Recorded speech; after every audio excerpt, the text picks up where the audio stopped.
తెలంగాణలోని పలు జిల్లాల్లో స్వల్పంగా భూ ప్రకంపనలు వచ్చాయి. కరీంనగర్, సిరిసిల్ల, నిజామాబాద్, నిర్మల్ జిల్లాల్లో భూ ప్రకంపనలు సంభవించాయి. కరీంనగర్లో 5 సెకన్ల పాటు, జిల్లాలోని పలు చోట్ల 2 సెకన్ల పాటు భూ ప్రకంపనలు వచ్చాయి.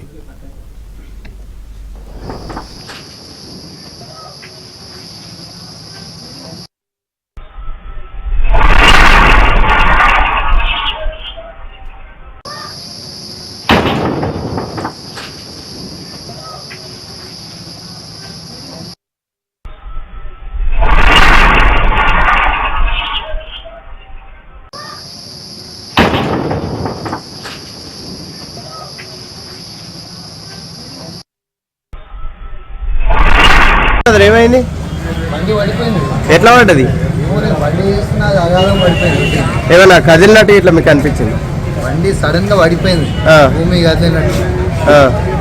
ఏమన్నా ఇంకా వస్తువులు ఇట్లా ఏమైనా కదిలినాయా? కదిలినాయి, డబ్బాలు ఇట్లా కదిలినాయా? లైట్ గా. ఎంతసేపు వచ్చినది? దాదాపు ఒక 2-3 సెకండ్లు. 2-3 సెకండ్లు అట్లా అనిపించిందా?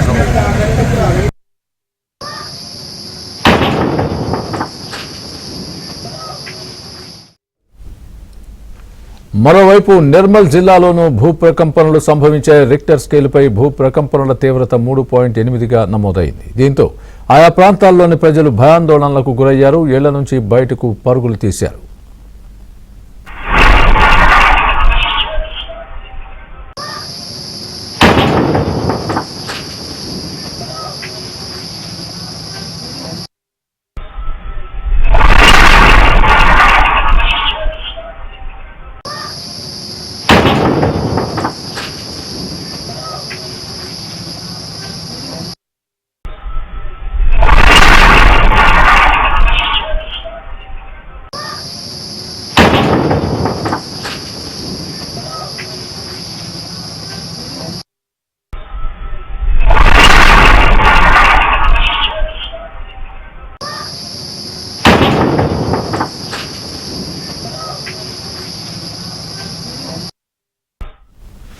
తెలంగాణలోని పలు జిల్లాల్లో స్వల్పంగా భూ ప్రకంపనలు వచ్చాయి. కరీంనగర్, సిరిసిల్ల, నిజామాబాద్, నిర్మల్ జిల్లాల్లో భూ ప్రకంపనలు సంభవించాయి.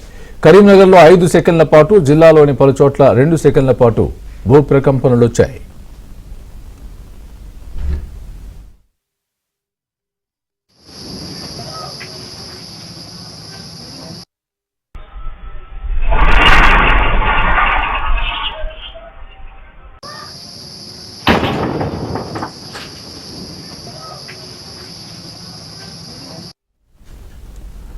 మరోవైపు నిర్మల్ జిల్లాలోనూ భూ ప్రకంపనలు సంభవించాయి. రిక్టర్ స్కేలుపై భూ ప్రకంపనల తీవ్రత 3.8గా నమోదైంది. దీంతో ఆయా ప్రాంతాల్లోని ప్రజలు భయాందోళనలకు గురయ్యారు. ఇళ్ల నుంచి బయటకు పరుగులు తీశారు.